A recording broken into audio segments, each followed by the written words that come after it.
I'm out to check to see if I have any sap flowing. The first two on the line didn't have anything, and this two here have both got, oh, a little bit, not much, but enough to say that it's flowing, I guess. I have a plastic food grade 5-gallon pail, and what I've done this year, which I have never done before, I've covered the top of it with, I don't know, 5-6 layers of cheesecloth and a big elastic band to hold it on. Prevent some of the spills and tree dirt and whatever that gets in the sap from going down in the pail. Hopefully it'll make it cleaner. Before I always strained it after I got home.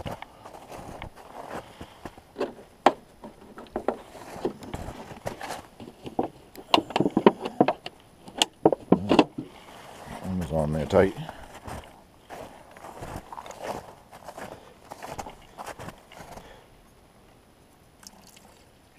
Yeah, quite a bit of debris in that one.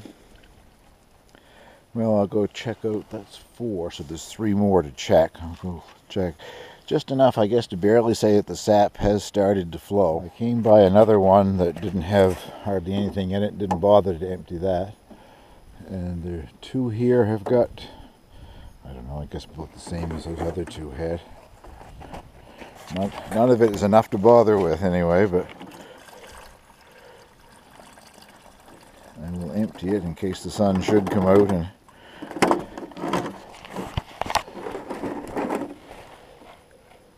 a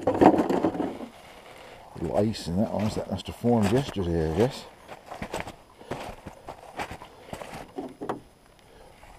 Yeah, nothing's running yet today. The spiles are dry. It's 3 or 4 degrees, but there isn't any sun. Seems to work much better on a sunny day.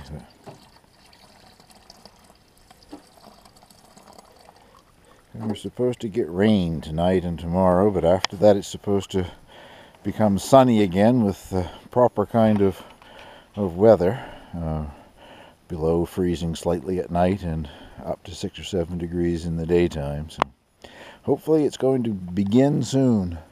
I'll leave this outside. I'll take the cheesecloth off and rinse that out, dry it for use again. But I have a cover that seals tightly on the top of this. I'll just leave it outside in the snow. It won't be in the house starting to ferment or anything until I get enough to bother with. I can't remember if I gave a date when I started this or not, but today is April 2nd. I was out earlier this morning, so I know there is sap to be collected. Of the 7 trees that I've tapped, 3 of them are producing really well. There's a 4th one that I can see where at least it's producing a little bit. And then I have 3 that are like this one. Absolutely nothing.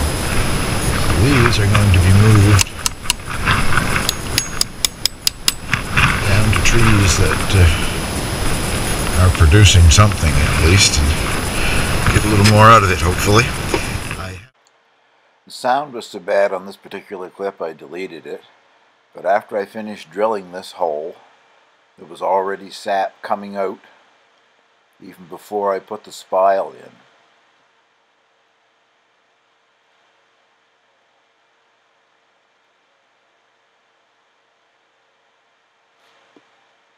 And once I got it in there, you can see it dripping off the end of the spile. So that hopefully is going to be a good tree.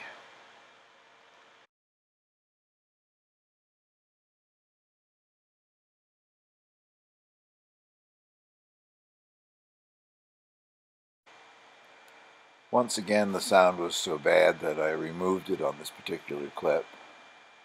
As you can see, this particular tree is doing quite well.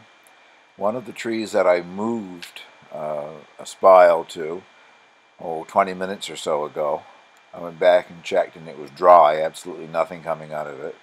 So I've decided to move that again. I've already taken it off the tree and I have it with me. I'm going to put it on that tree that you see over in the distance. It's actually one tree. I guess a little later on here I'll show you again looking down, and I didn't realize. There you see, it's one tree with a crotch and two branches. I forgot to take the drill with me, so I've gone back over to get my drill. But the half of the tree that already has a spile in it is producing very well, so I had hopes that if I drilled another hole in this one, I would have all 7 of my taps producing something. That hole that you can see is last year's hole. I used that tree last year as well.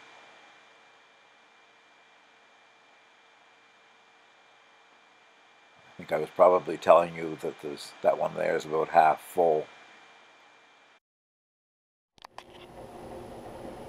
Well, I'm sorry about the sound quality in those last 3 clips or so there.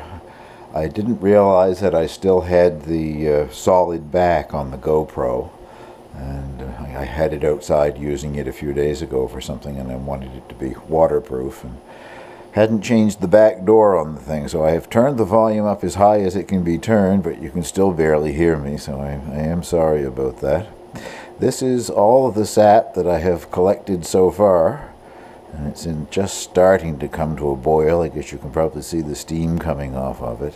I won't continue this on. I'll post this video now, and eventually in the future, whatever I do manage to get, a liter or so out of this, I'll show you the finished product. But the process here now is to boil it down. It takes 43 liters of sap to make 1 liter of syrup. That's an incredible amount of boiling, and I don't know, there might be 4 or 5 liters in that pan. I've been following Mike Simons on his channel. Mike Simons is the name of the channel, and he's another hobbyist syrup maker, but I think much more experienced at it than I am. He gave me the idea for this roasting pan. He uses a flat stainless steel roasting pan.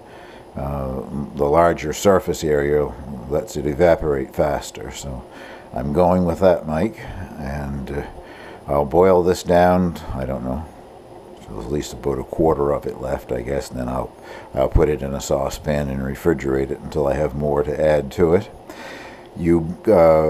They say syrup has developed when it reaches 7.1 degrees Fahrenheit above the boiling temperature of water in Fahrenheit, which is 212. So that's what, 219.1 degrees Fahrenheit. I don't have that in Celsius. The instructions were from an American university that I have. So I did that last year, and the only thing I have to measure it with is a candy thermometer, which evidently wasn't that accurate. The little bit of syrup that I made last year was kind of thin, so this year I intend to boil it on a little longer than that and see if I can't get a thicker syrup out of it. But professionals now use what they call reverse osmosis. They don't boil it at all in the large sugar-producing organizations. You can also use a Brix meter, which is an expensive piece of equipment, and Mike is using a hydrometer made for measuring the sugar content of maple syrup, and again, they're more pricey than I intend to get into.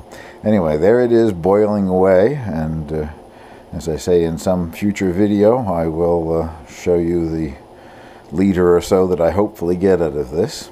Thank you very much for watching.